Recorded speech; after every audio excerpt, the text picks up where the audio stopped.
So, welcome to our daily current affair program, exclusive initiative by Nirnay IS. Today we have three articles. Let's start with the first one. First article जो हमारा है वो एक basically pandemic fund के बारे में है। और ये जो पेंडेमिक फंड है, राइट, ये बेसिकली आपको G20 के अंडर में देखने के लिए मिल जाएगा। और इस पेंडेमिक फंड को जेनेटिक डिजीज को टारगेट करने के लिए बेसिकली बनाया गया है।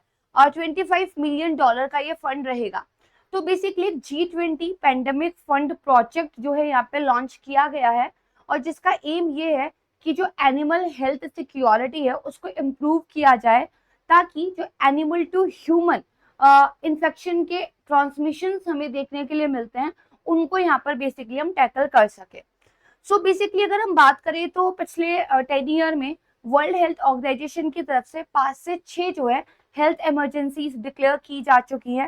दैट मीन्स अब हम ये बता सकते हैं कि एक एनिमल टू ह्यूमन कॉन्टेक्ट में इन्फेक्शन के ट्रांसमिशन हमें बहुत ज्यादा दिखाई दे रहे हैं, और वो हमें पब्लिक हेल्थ इमरजेंसी बनते हुए भी दिखाई दे रहे हैं।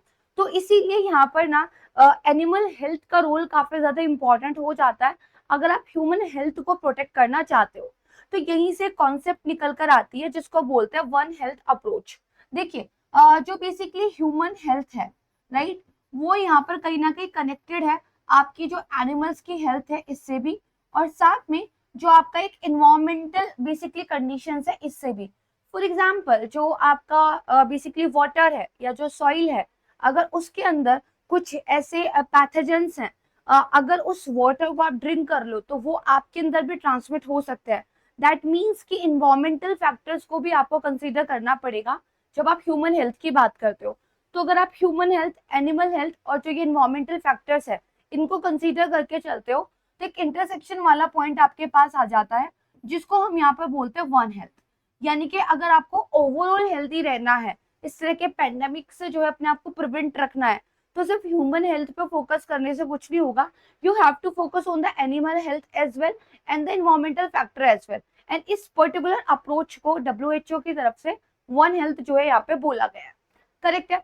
अब यहाँ पर बेसिकली ये बताया गया है कि जो फंड है बेसिकली एक सपोर्ट करने के पॉइंट ऑफ व्यू से बनाया गया है, जो कि लो एंड मिडिल इनकम कंट्रीज के अंदर जो पेंडेमिक है, स्पेसिफिकली जो जेनेटिक डिजीज से रिलेटेड पेंडेमिक्स है, उनको जो है रिलीफ देगा, उनके लिए काम करेगा।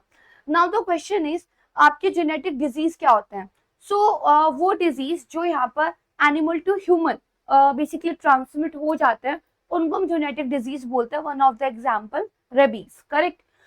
बेसिकली यहाँ पे क्या होता है कि जो पैथोजेंस एनिमल्स के अंदर है, वायरस, बैक्टीरिया, फंगी, एनीथिंग, वो ट्रांसमिट हो जाते हैं ह्यूमंस में।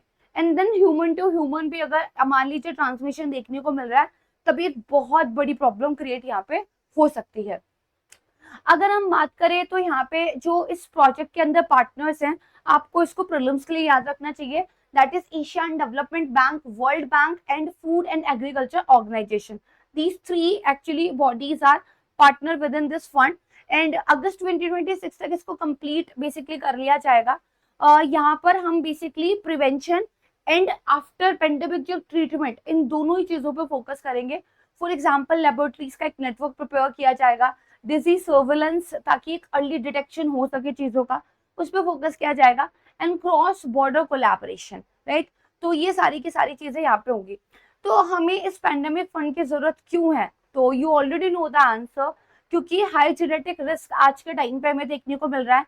पेंडेमिक का जो एक अकरेंस है, राइट, वो ज्यादा इंक्रीज यहाँ पे हुआ है। और बेसिकली जो आपकी लो और मिडिल इनकम कंट्रीज है, वहां पे प्रॉपर इंफ्रास्ट्रक्चर नहीं है मेडिकल फील्ड के अंदर जिस तरह के प्रॉब्लम्स को टैकल कर सके। सो इसीलिए लो एंड मिडिल इनकम कंट्रीज को यहाँ पर हम मोर बेसिकली एनकरेज कर रहे हैं ताकि उनको इस फंड का फायदा मिल सके। सो this is G20 pandemic fund project, right, इसको ध्यान रखिएगा, दिस इज इंपॉर्टेंट। दूसरा जो हमारा आर्टिकल है अगेन हेल्थ से ही रिलेटेड है। It is about H5N1 virus, right. तो एक आर्टिकल आया कि what does H5N1 virus in cattle and basically human patients, right, इसके बारे में थोड़ा सा अंडरस्टैंड करते हैं। तो बेसिकली ये जो आपका H5N1 है, ये एक एवियन इन्फ्लुएंजा है। दैट मीन्स कि बर्ड्स को यहाँ पर बहुत ज्यादा इम्पैक्ट करता है, और अगर आप देखोगे तो बर्ड्स के अंदर एक ग्लोबल आउटब्रेक जो है हमें देखने के लिए मिला है, राइट है। खासकर अब यूएस के अंदर ये कैटल्स में भी स्प्रेड हो रहा है और इसकी वजह से कंसर्न्स रेज हो रहे हैं कि पोटेंशियल ट्रांसमिशन इनका ह्यूमंस में भी हो सकता है। You can see this diagram, for example ये आपके कुछ बोर्ड्स दिखाई दे रहे हैं। इन बोर्ड से ट्रांसमिशन आपके जो बेसिकली पोल्ट्री होती है, राइट है, वहां पे हो सकता है। वहां से जो है आपका ट्रांसमिशन आप देखोगे ह्यूमंस तक हो सकता है, क्योंकि बेसिकली जो आपकी पोल्ट्री है और जो आपके बेसिकली इस तरीके से आप देखोगे आप एक कैटल्स को, राइट है, अपने क्लोज कांटेक्ट में रखते हो due to commercial use, right. तो वहां से जो है आपको ह्यूमंस में देखने के लिए मिल सकता है एंड देन ह्यूमन से अगेन आपको बर्ड्स में, and it become a cycle. And अगर इस तरह की प्रॉब्लम हो जाती है तब तो उसको मतलब बहुत मुश्किल है टैकल करना, राइट। क्योंकि ह्यूमंस को आप बोल सकते हो कि भाई डिस्टेंस मेंटेन रखें एंड हाइजीन मेंटेन रखें, आप बाकी को कैसे बोलोगे ये चीज। तो it become a very challenging situation then. तो कुल मिलाकर बेसिकली यहाँ पे वही उसी तरह के रिस्क को लेकर आप कह सकते हैं कंसर्न्स रेज हो रहे हैं। H5N1 जिसको एवियन इन्फ्लुएंजा या फिर बर्ड फ्लू भी बोलते हैं, ये बहुत ही कंटेंजियस वायरस होता है और ये प्राइमरली अफेक्ट करता है बर्ड्स को और यहाँ पर पोटेंशियली इन्फेक्ट कर सकते हैं ह्यूमंस को, right. We are not sure about it yet, correct.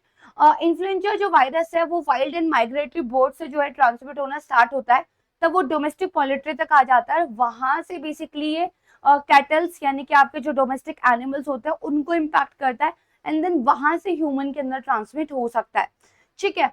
अगर हम बात करें तो बेसिकली सर्विलेंस करना ही एक आपके पास ऑप्शन बच जाता है, ताकि अगर कुछ भी हमें इस तरह का डिटेक्शन दिखाई दे तो पहले से ही पता चल जाए। क्योर की बात करें तो ह्यूमंस के अंदर एंटीवायरल मेडिकेशंस का यूज हो सकता है, लेकिन अगर वही एनिमल्स की बात करें तो हमारे पास कोई स्पेसिफिक क्योर नहीं है, राइट। तो ये आप यहाँ पे ध्यान रखिएगा कि ह्यूमंस के लिए तो फिर भी एंटीवायरल है। अगर हम थोड़े डाटा की बात करें तो अगर हम लेट 2020 में देखें तो H5N1 इस वायरस की वजह से मिलियंस ऑफ बर्ड्स की डेथ हो गई थी ग्लोबली, राइट है। करीब 200 जो आपके मैमलियन स्पीसीज थे वो इससे इम्पैक्ट हुए थे। फर्स्ट डिटेक्टेड कैटल हमें एक इन्फेक्शन देखने को मिला मार्च 2024 में यूएसए के अंदर, राइट है। इससे वहां पे जो मिल्क प्रोडक्शन है वो भी इम्पैक्ट हुआ था। ह्यूमन केसेस की बात करें तो 26 ह्यूमन केसेस रिपोर्ट किए गए यूएस के अंदर, but human to human transmission अभी तक हमें नहीं देखने को मिला है। इसके अलावा वेस्ट वाटर और एक जेनोमिक सर्वेलेंस भी वहां पर लगातार चल रहा है, ताकि इस बेसिकली ट्रांसमिशन को प्रॉपरली डिटेक्ट किया जा सके। सो this is about H5N1 influenza virus. UPSC ने इस तरह के जो एवियन वायरसेस होते हैं उन पर पहले भी क्वेश्चन पूछ रखा है, तो जो कुछ फैक्ट्स हैं उनको आप यहाँ पे ध्यान रख लीजिएगा। That particular diagram is very necessary, तो उसको रिवाइज आप कर लीजिएगा। Now the last topic that is Sudan. So basically Sudan paramilitary का जो एक अटैक हुआ विलेज पे, उसमें करीब 124% जो है मारे गए हैं। So this is the context, but from our exam point of view से मैप इज वेरी इंपॉर्टेंट। तो सबसे ज्यादा इंपॉर्टेंट तो सूडान का लोकेशन इसलिए है क्योंकि आपका रेड सी के साथ है, right. You can see there this is Saudi Arabia, then red sea and then Sudan है। अगर आप बॉर्डरिंग कंट्रीज की बात करोगे तो मैप में आपको देखने के लिए मिल जाएगा। और बेसिकली यहाँ पे ध्यान रखिएगा ये थर्ड लार्जेस्ट है अगर हम अफ्रीका की बात करें। और इसके अलावा जो इसका कैपिटल है वो ब्लू और व्हाइट नील का जो बेसिकली एक जहाँ पर कंबाइन आपको देखने को मिलेंगे, जहाँ से वो नील नदी बनाती है वहां पे है, राइट है। और साउथ सूडान ने जो है सूडान से एक इंडिपेंडेंस ले लिया था, लेकिन तब से जो है ये जो आपका यहाँ पे ये साउथ सूडान जो आपको दिखाई दे रहा है और ये सूडान दिखाई दे रहा है, ये अलग तो हो गए बट कॉन्फ्लिक्ट तो देखने के लिए यहाँ पे मिलता ही है, ठीक है। तो ये ध्यान रखिएगा। एक वेरी इंपॉर्टेंट रीजन न्यूज में था दारफुर रीजन, वो भी आपका जो है बेसिकली सूडान में देखने के लिए मिल जाएगा। इसको बस प्रीलिम्स के पॉइंट ऑफ व्यू से आप याद रख लीजिएगा। सो या this is all about from my side, right. I hope आपको तीनों ही आर्टिकल बहुत अच्छे से समझ में आ गए होंगे। And if you want to ask anything regarding your UPSC preparation तो आप मुझे प्राची मैम